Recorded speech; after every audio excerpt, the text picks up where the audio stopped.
मैंने कलकत्ता के इंसिडेंट पे अपनी टिप्पणी करी है, अपने व्यू रखे हैं। यहाँ पे मैं डिस्ट्रैक्ट नहीं करना चाहता हूँ। दुख की बात यह है कि कल राहुल गांधी ने कहा कि ये पूरा विषय एक डिस्ट्रैक्शन है। मैं यहाँ इस मामले में आया हूँ। अब मैं जानता हूँ कि आप इस मामले को उठवाना नहीं चाहते हो, आप डिस्ट्रैक्ट कराना चाहते हो। मतलब बंगाल में बेटी के लिए न्याय की लड़ाई डिस्ट्रैक्शन है और राहुल गांधी की देखा देखी राकेश टिकैत जो इनके करीबी नेता है, इंडिया अलायंस के बहुत ही चहेते नेता है, वो कहते हैं कि ये षड्यंत्र है ममता बनर्जी की सरकार के खिलाफ। यहाँ पे मैं डिस्ट्रैक्ट नहीं करना चाहता हूँ, इसलिए मैं यहाँ इनका मामला उठाने आया हूँ। लास्ट क्वेश्चन, आज सुप्रीम कोर्ट ने डॉक्टर से कहा है कि अपना प्रोटेस्ट एंड करना है। एज एलओपी आपका क्या व्यू है? सुप्रीम कोर्ट ने डॉक्टर से कहा अपना स्ट्राइक एंड करना है। एज एलओपी देखिए भैया, मैं यहाँ इस मामले में आया हूँ। अब मैं जानता हूँ कि आप इस मामले को उठवाना नहीं चाहते हो, आप डिस्ट्रैक्ट कराना चाहते हो,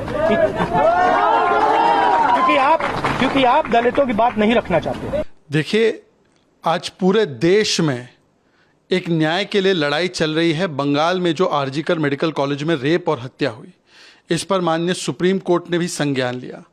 हाई कोर्ट के बाद सुप्रीम कोर्ट ने पश्चिम बंगाल की सरकार को फटकार लगाई कि किस प्रकार से वो इंस्टीट्यूशनल संस्थागत कवर अप कर रहा है और बेटी बचाओ या बेटी को न्याय दिलाओ नहीं, बल्कि बलात्कारी बचाओ और सबूत मिटाओ कर रहा है। परंतु दुख की बात यह है कि कल राहुल गांधी ने कहा कि ये पूरा विषय एक डिस्ट्रैक्शन है। मतलब बंगाल में बेटी के लिए न्याय की लड़ाई डिस्ट्रैक्शन है और राहुल गांधी की देखा देखी राकेश टिकैत जो इनके करीबी नेता है, इंडिया अलायंस के बहुत ही चहेते नेता है, वो कहते हैं कि ये षड्यंत्र है ममता बनर्जी की सरकार के खिलाफ। वो कहते हैं कि 10 दिन से मीडिया और देश की जनता प्रोपेगेंडा कर रही है। मैं पूछना चाहता हूं, सुप्रीम कोर्ट षड्यंत्र का हिस्सा है? माता पिता का बयान कि उनकी बेटी को ममता बनर्जी न्याय नहीं दिलवा रही है, ये षड्यंत्र का हिस्सा है? हाई कोर्ट की सख्त टिप्पणी और सीबीआई को जांच सौंप देना, पश्चिम बंगाल की पुलिस को कहना कि एब्सोल्यूट फेलियर रहा, यह षड्यंत्र का हिस्सा है राकेश टिकैत जी?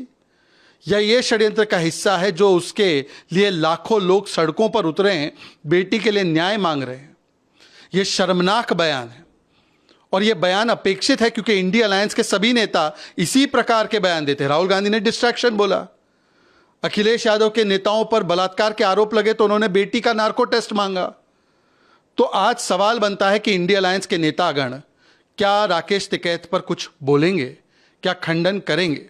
वो कुछ नहीं बोलेंगे क्योंकि कितने दिनों से हम देख रहे हैं एविडेंस मिटाओ की प्रक्रिया पश्चिम बंगाल की सरकार कर रही है। किस प्रकार से पश्चिम बंगाल की पुलिस लोगों की आवाज दबा रही है। जो भी कोई आवाज उठाता है, डॉक्टर से लेकर सांसद इनके ही, उनको नोटिस भेजी जाती है, पर संविधान बचाने वाले एक शब्द नहीं बोल पाते। लड़की हूं, लड़ सकती हूं कहने वाले एक शब्द नहीं बोलते। और अब तो आलम यह है कि इसको षड्यंत्र और प्रोपेगेंडा कहा जा रहा है। मुझे लगता है कि पश्चिम बंगाल में अब पिछले दिनों और भी 4-5 घटनाएं हुई है।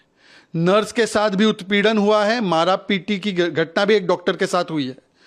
ये थमने का नाम नहीं ले रही है और उल्टा ममता बनर्जी इस्तीफा देने के बदले राकेश टिकैत और राहुल गांधी उनको कवर फायर दे रहे हैं और कोई डिस्ट्रैक्शन कह रहा है और कोई उसको प्रोपेगेंडा कह रहा है। ये पीड़ित का, पीड़िता के परिवार का और तमाम लाखों डॉक्टर्स और महिलाओं का अपमान किया है राकेश टिकैत ने। उनको माफ़ी भी मांगनी चाहिए, पर इंडिया अलायंस को इस पर अपना वक्तव्य भी जारी करना चाहिए।